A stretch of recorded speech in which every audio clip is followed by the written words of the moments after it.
আসসালামু আলাইকুম। আমি ডিজিটাল উইটের পক্ষ থেকে জাহিদুর রহমান আপনাদের সবাইকে আজকের ভিডিওতে স্বাগত জানাচ্ছি। তো আমরা গুগলের বিভিন্ন র্যাঙ্কিং ফ্যাক্টর নিয়ে আলাপ করছিলাম। তো আজকের ভিডিওতে আমাদের আলোচনার প্রথম পয়েন্ট হচ্ছে টেবিল অফ কন্টেন্টস। আপনারা যে বিভিন্ন ব্লগ আর্টিকেল লিখেন অথবা বিভিন্ন যে আর্টিকেল আছে সেই আর্টিকেলগুলো যদি একটা আর্টিকেলের মধ্যে যে বিভিন্ন ইনফরমেশনগুলো আছে সেগুলো যদি একটা টেবিলের মতো সাজিয়ে আর্টিকেলের মধ্যে থাকে তাহলে এটা গুগলের জন্য সুবিধা হয় যে আপনার পেজের কন্টেন্ট কী কী আছে সেটা স্ক্রল করার জন্য প্লাস আপনার ওয়েবসাইটকে র্যাঙ্ক দেওয়ার জন্য। সো এখানে একটা উদাহরণ দেওয়া আছে। তো এই ধরনের যদি টেবিলের মাধ্যমে আপনি আপনার আর্টিকেলগুলো সাজিয়ে থাকেন তাহলে এটা গুগলের জন্য হেল্প হয়।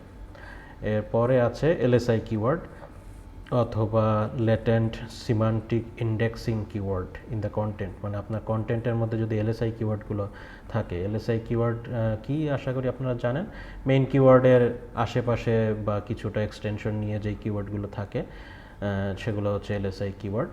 সো এলএসআই কিওয়ার্ড যত থাকবে আপনার মেইন কিওয়ার্ড যেটা মেইন কিওয়ার্ডের প্রেজেন্সটা তত স্ট্রং হবে। সো এলএসআই কিওয়ার্ড ইউজ করতে হবে আপনার কন্টেন্টের মধ্যে। আর এরপরে আছে এলএসআই কিওয়ার্ডগুলো যদি টাইটেলে অথবা ডেসক্রিপশন ট্যাগের মধ্যে যদি থাকে তাহলেও এটা একটা পজিটিভ র্যাঙ্কিং ফ্যাক্টর হিসেবে কাজ করবে আপনার ওয়েব পেজ কন্টেন্টের ভিতরে। আর এর পরের পয়েন্ট হচ্ছে page cover topic in depth. আপনার যে কন্টেন্টটা লিখবেন বা যে আর্টিকেলটা লিখবেন সেটা কন্টেন্টটাকে যত ডেপথ আলোচনা করবে, যত গভীরে যাবেন আপনি, মানে আপনার লেখাটা যত তথ্য সমৃদ্ধ হবে বা পড়ে মানুষ যত বেশি উপকৃত হবে তত বেশি মানুষ আপনার আর্টিকেলটা পড়বে বা তত বেশি সময় নিয়ে পড়বে আপনার আর্টিকেলটা। সো ইন ডিটেলস আপনি যত ভালোভাবে সুন্দর মতো বুঝিয়ে যত লিখতে পারবেন আপনার আর্টিকেলটা, সো এটা একটা, যেহেতু মানুষ এটাতে পড়বে স্টে করবে, সো এটা গুগলকে একটা পজিটিভ ভাইব দেয় যে লেখাটা ভালো বা আর্টিকেলটা ভালো। সো তখন হচ্ছে এটা একটা র্যাঙ্কিং ফ্যাক্টর হিসেবে কাজ করবে।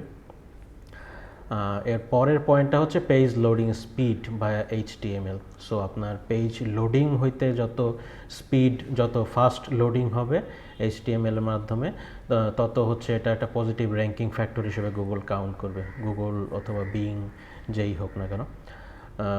সো আজকের ভিডিও এই পর্যন্তই। এই 5টা টপিক আমরা কভার করলাম। আপনাদের যদি কোনো প্রশ্ন থাকে প্লিজ কমেন্ট সেকশনে আমাদেরকে জানাবেন। আর আগামী ভিডিও দেখার আমন্ত্রণ রইল।